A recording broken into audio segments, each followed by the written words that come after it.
Well, a very tough turnaround for both teams. I think, there are some similarities with the amount of stuff that both teams run. It's very difficult in a quick amount of time to try to cover everything. But most importantly, I thought our response, coming from Philadelphia into today's game to play with as much energy as we did,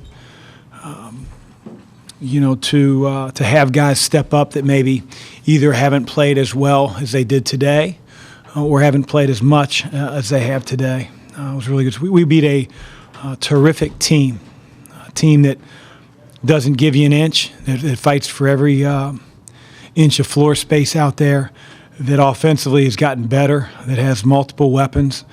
And so it's a really good win for our team. You see all that stuff out there that one of these teams are starting 0-2, but the league's not going to be decided in 2 games. It's one that we wanted to get because it's our home floor. We got it. Now we move forward. Coach, Remy had a career day offensively and has been working really hard on his shot after practice. How much do you think it means to get that confidence just to have get a stroke back? Number one, I'm happy for Remy. He's a kid that never changes his expression. If you come to practice, you know what I mean. He's always smiling. He's a guy that, despite maybe his personal struggles at times on offense, he gives it his all on the defensive end.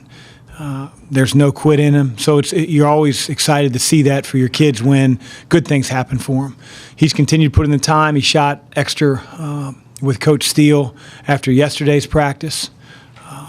And more importantly than the ball going in from the three-point line, it was important to see him have an attacking mentality. When you lose Edmond in the way he plays, you need to get guys that can put the ball in the lane through drives, post-ups, and I thought Remy really did that for our team today. Drove the baseline several times, especially in the first half, got him in foul trouble, got to the line, converted layups. Again, really happy for a great kid and a senior. Chris, 48 hours after having about as tough a day as you can have, Edmond's injury and the loss, the way your kids responded today to deliver an effort like that, your thoughts on how they were able to do that just with such a short time? Well, I think it's the character of those guys in the locker room. I think sometimes the coaches hang on to losses and everything you did wrong longer than players do, which can drive you nuts as a coach sometimes because, you say, hey, we played like we did at Nova. But, I thought our response in practice was good. We, as a coaching staff, balance, do we tape them up? Do we do some competition in practice? And it's a quick turnaround. And we went about 90 minutes yesterday, and I'd say about 30 of them we were battling. And that's always the hard spot you're in. But the resiliency of our kids to bounce back today, I think, says a lot about the character of the guys in the locker room, how much they care about our season, their ability to sort of rally around one another without Ed being there. And I said I was interested coming into the game to see our response. I said, I think we're going to respond well because I really believe in this group, but ultimately the proof will be in the pudding at 1 o'clock. When you see Jalen getting ready to shoot a 3, what do you think? Go in and don't shoot anymore. He knows that goes in or doesn't go in. He comes out. It's very simple with Jalen. You want to shoot it, better go in. If it doesn't go in, boom, you're coming out. So he has to balance that. A lot of pressure I put on him, But he seemed to play really well today to stay out of foul trouble. That's the biggest thing. He stayed out of foul trouble. It was, to come to the first TV timeout and not be reminded that Jalen has 1 or 2 fouls, that he didn't have any. Plays 28 minutes, probably a season high. Was really good for our team because athletically he changes the game around the basket. Even if he doesn't have production in terms of block shots, guys know he's in there. He's big, he's long, he's a challenge, and then he runs the floor. He sucks in other defenders. He draws a lot of attention. It's great to have him on the floor as long as we did today. Coach, did you see Kaiser Gates having this kind of performance coming? I know sometimes in practice guys start to amp it up. Did you see this coming? Kaiser's figuring it out. He's a freshman. Sometimes, I don't know who said it, but sometimes injury for one is opportunity for another.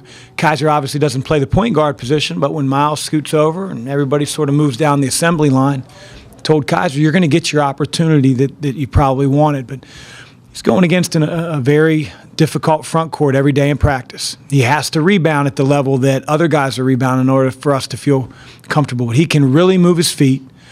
He might be our second best shooter on the team.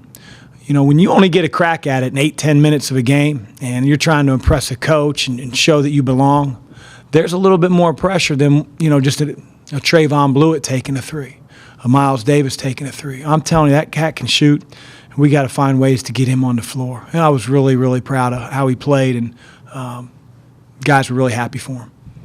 Did your players prove something to themselves today, Chris? I mean, you said that you were curious to see how they would respond. Do you think they were curious too? And Probably. I mean, I think there's a belief that they have in themselves as players and in our team.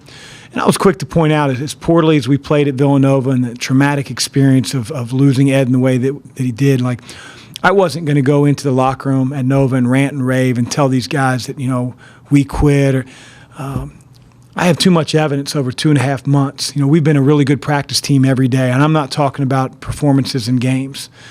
So I felt like our response would be good.